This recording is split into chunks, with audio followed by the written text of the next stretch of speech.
Hello again, and welcome to another episode of Holy Face Time.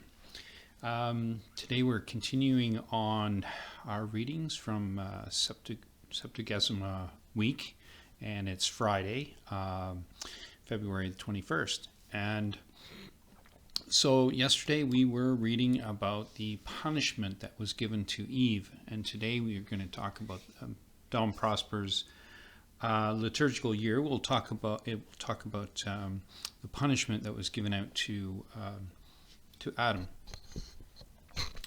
So here we go. The curse which is henceforth to lie so heavily on every human being has been expressed in the sentence pronounced against Eve. The curse to which the earth itself is to be subjected is Adam's sentence. Because thou hast hearkened to the voice of thy wife, and hast eaten of the tree, whereof I commanded thee not that thou should not eat. Cursed is the earth in thy work, that is, on account of what thou hast done. Adam had excused his sin, and God does not admit his excuse.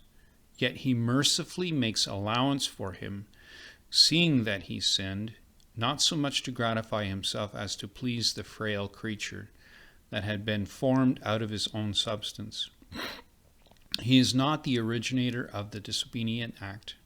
God therefore sentenced him to the personal humiliation of labor and toil, and of eating his bread in the sweat of his brow. Outside the Garden of Eden, there lies the immense desert of the earth.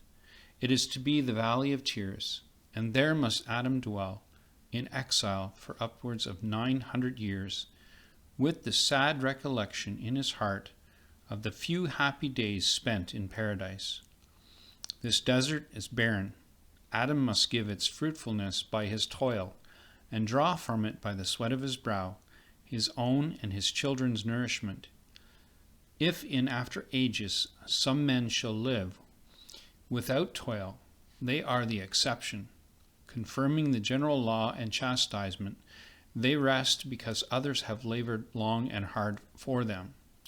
Neither will God ratify their exceptional dispensation from labor, except on the condition that they give encouragement by their charity and other virtues to their fellow men, in whom Adam's sentence is literally carried out.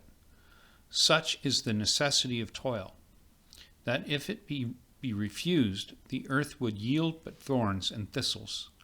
Such, too, the importance of this law, of his law, imposed on fallen man, that idleness not only corrupt his heart, it also enervate his bodily strength.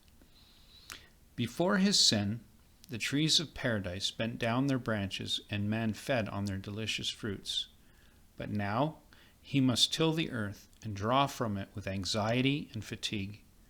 The seed which is to give him bread, nothing could be better express the penal relation between him and the earth from which he was originally formed, and which is henceforth to be his tomb, that this law to which God sentences him, of being indebted to the earth for the nourishment which is to keep him in life. And yet here also divine mercy shall show itself.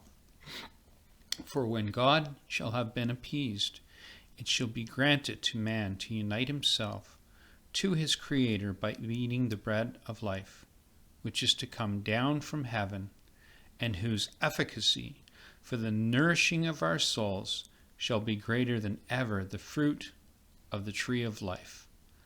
Fruit of the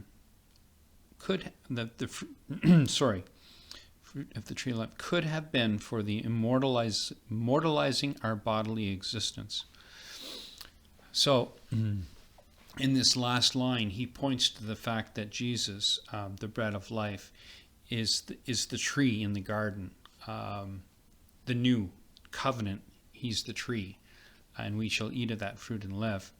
Father Mark Beard, I don't know if any of you out there have heard of Father Mark Beard, but I just watched this amazing homily from Father Mark Beard, and he gets into this little bit here about the bread of life, and talking about, again, the Eucharist being, the source and summit of our existence as Catholics, and that how in modern times we seem to have lost the understanding of the Eucharist. And boy, it's a whopper of a homily, and I'm going to leave the link in the show notes, because I think everybody should watch this homily.